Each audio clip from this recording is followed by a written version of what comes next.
Assalamualaikum warahmatullahi wabarakatuh. Selamat datang di channel Media Pintar. Kali ini kita akan membahas tentang SKP pertanian, khususnya penyuluh pertanian ya teman-teman, part 64. Bagi teman-teman yang belum menonton part sebelumnya, silahkan ditonton ya. Jangan lupa like, comment, share, and subscribe, dan klik tombol loncengnya agar teman-teman bisa update video-video terbaru. Oke, langsung saja kita ke contoh soal nomor 41. Berikut ini makna dari media penyuluhan adalah: A. Wahana untuk menyalurkan pesan dari pengirim ke penerima yang dapat merangsang pikiran, perasaan, dan minat. B. Metode untuk menyampaikan pesan kepada pengguna. C. Cara-cara untuk menyampaikan pesan kepada petani. Atau D. Semua jawaban salah.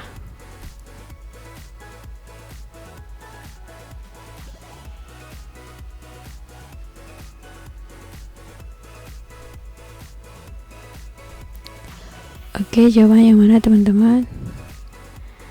Ya, jawaban yang paling tepat adalah yang A ya, wahana untuk menyalurkan pesan dari pengirim ke penerima yang dapat merangsang pikiran, perasaan, dan minat. Itu adalah pengertian dari media penyuluhan. Oke, sudah paham ya? Lanjut soal berikutnya, nomor 42. Pemilihan jenis media penyuluhan harus memperhatikan aspek kecuali: A. Informasi yang akan disampaikan. B. Sasaran yang menerima informasi.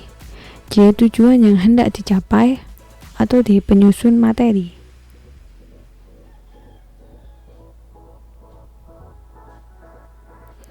Oke, kita bahas ya teman-teman. Faktor-faktor yang perlu dipertimbangkan dalam pemilihan media antara lain yakni tujuan perubahan yang akan dicapai oleh sasaran, yang kedua karakteristik sasaran atau peserta didik, yang ketiga strategi komunikasi, yang keempat isi pesan, yang kelima biaya, dan yang terakhir karakteristik wilayah. Jadi untuk A, informasi yang akan disampaikan, ini benar ya teman-teman, karena termasuk dalam isi pesan. B, sasaran yang menerima informasi, ini juga benar karena termasuk dalam karakteristik sasaran atau peserta didik. Untuk C, tujuan yang hendak dicapai, ini juga benar. Nah, yang bukan adalah yang D ya teman-teman, penyusun materi. Oke, sudah paham ya? Lanjut soal berikutnya, nomor 43. Penggunaan media penyuluhan salah satu tujuannya untuk mempermudah sasaran dalam memahami dan mengingat pesan yang disampaikan, atau disebut dengan fungsi A. Afektif, B. Atensi, C. Kompensatoris, atau D. Kognitif.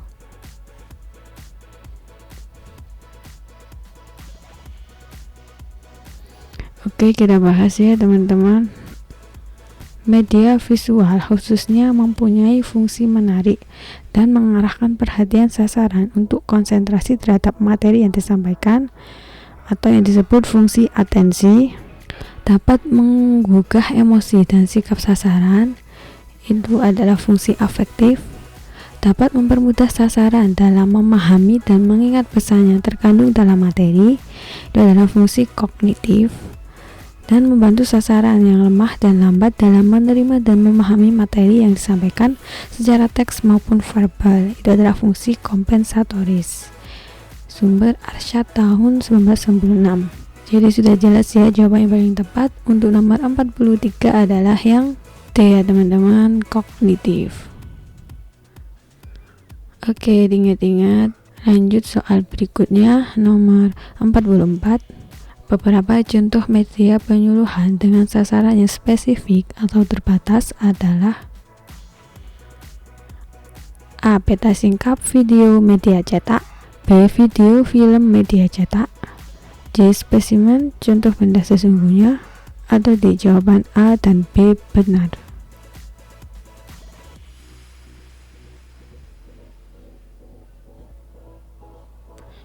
Oke, kita bahas ya teman-teman. Klasifikasi media penyuluhan pertanian berdasarkan daya liput atau jumlah sasaran itu ada 3.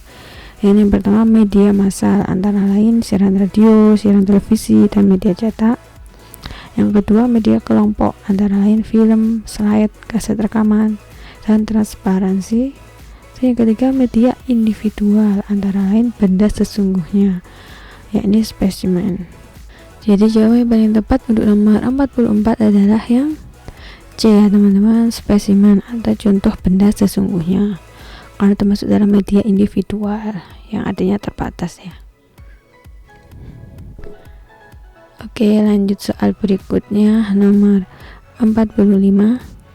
Peta singkap adalah salah satu bentuk media yang dapat digunakan pada A. Penyuluhan dengan pendekatan kelompok, B. Sasaran dan ruang terbatas, C. Sasaran dengan tingkat literasi rendah, atau D. Semua jawaban benar.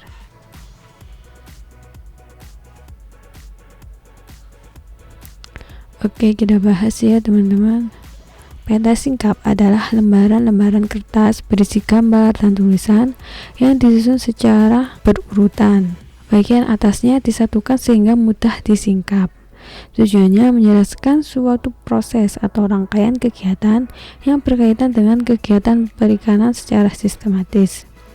Sasarannya adalah sekelompok pelaku utama kelautan dan perikanan dengan jumlah tidak lebih dari 30 orang. Keunggulannya yang pertama dapat menjelaskan kepada hadirin tanpa membelakangi. Yang kedua bisa membangun cerita melalui gambar. Dan yang ketiga bisa menampilkan proses atau kegiatan secara terpisah-pisah. Yang keempat mudah digunakan tanpa bantuan peralatan lain. Jadi untuk A. Penyuluhan dengan pendekatan kelompok, ini benar ya. Untuk B. Sasaran dan ruang terbatas, ini juga benar. Untuk C. Sasaran dengan tingkat literasi rendah, ini juga benar.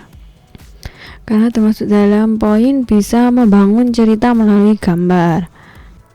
Nah, kan ini cocok untuk sasaran yang mempunyai pendidikan yang rendah ya teman-teman, karena mudah difahami karena tanpa teks ya.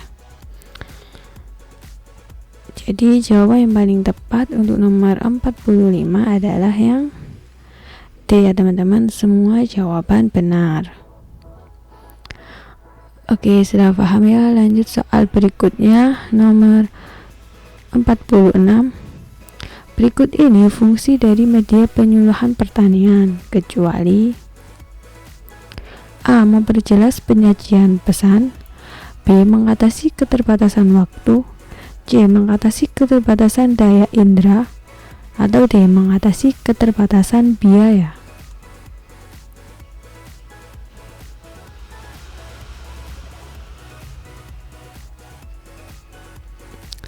Oke, kita bahas ya teman-teman. Fungsi media penyuluhan pertanian, yakni A.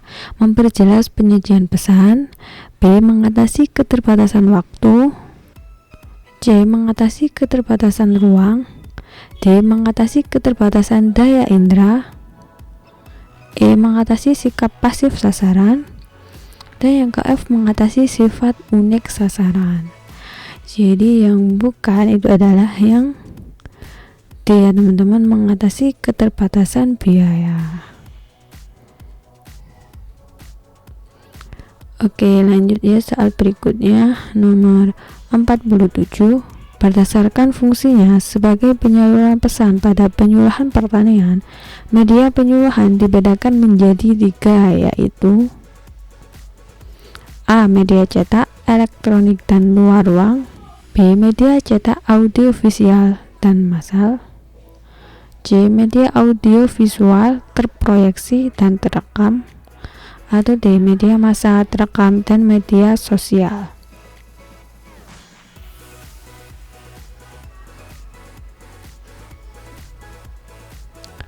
Oke, kita bahas ya teman-teman. Klasifikasi media penyuluhan pertanian berdasarkan fungsinya sebagai penyaluran pesan. Pada penyuluhan pertanian, media penyuluhan dibagi menjadi 3, yakni yang pertama media cetak, atau media ini mengutamakan pesan-pesan visual. Biasanya terdiri dari gambaran sejumlah kata, gambar, atau foto dalam tata warna. Yang kedua, media elektronik. Itu adalah media ini merupakan media yang bergerak dan dinamis, dapat dilihat dan didengar, dan penyampaiannya melalui alat bantu elektronika. Yang ketiga, media luar ruang. Itu adalah media menyampaikannya pesannya di luar ruang, bisa melalui media cetak maupun elektronik. Jadi jawaban yang paling tepat untuk nomor 47 adalah yang A ya teman-teman, media cetak, elektronik, dan luar ruang. Oke, diingat-ingat ya. Lanjut soal berikutnya, nomor 48. Proses belajar mengajar antar pelaku utama dengan bekerja di lahan dan atau tempat usaha tani pelaku utama yang berhasil disebut A. Anjang sana, B. Karya wisata, C. Magang, atau D. Temu karya.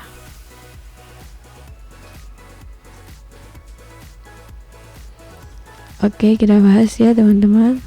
Berdasarkan Permentan nomor 52 tahun 2009 tentang metode penyuluhan pertanian, magang di bidang pertanian adalah proses belajar mengajar antar pelaku utama dengan bekerja di lahan dan atau tempat usaha tani pelaku utama yang berhasil.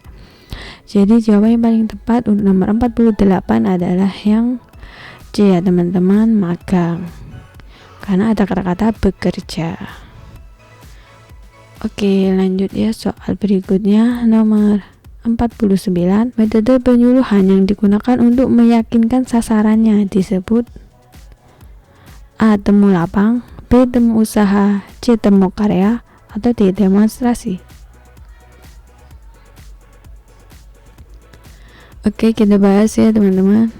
Demonstrasi yang dapat dilakukan oleh penyuluh untuk meyakinkan sasaran penyuluhan tentang suatu inovasi baru yang akan diperkenalkan. Jadi jawaban yang paling tepat untuk nomor 49 adalah yang D ya teman-teman, demonstrasi.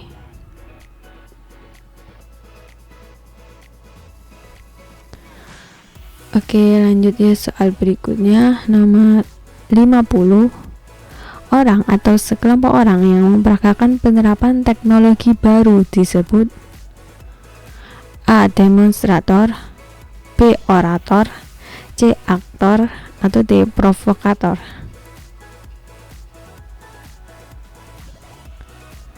Oke, kita bahas ya teman-teman. Berdasarkan Permentan nomor 52 tahun 2009 tentang metode penyuluhan pertanian, demonstrator adalah orang atau sekelompok orang yang memperagakan penerapan teknologi baru.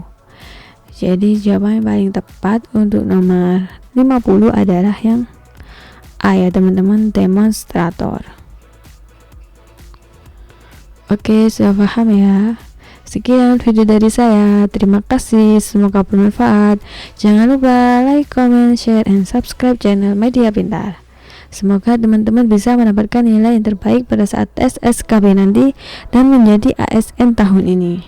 Oke, sampai jumpa. Bye-bye. Wassalamualaikum warahmatullahi wabarakatuh.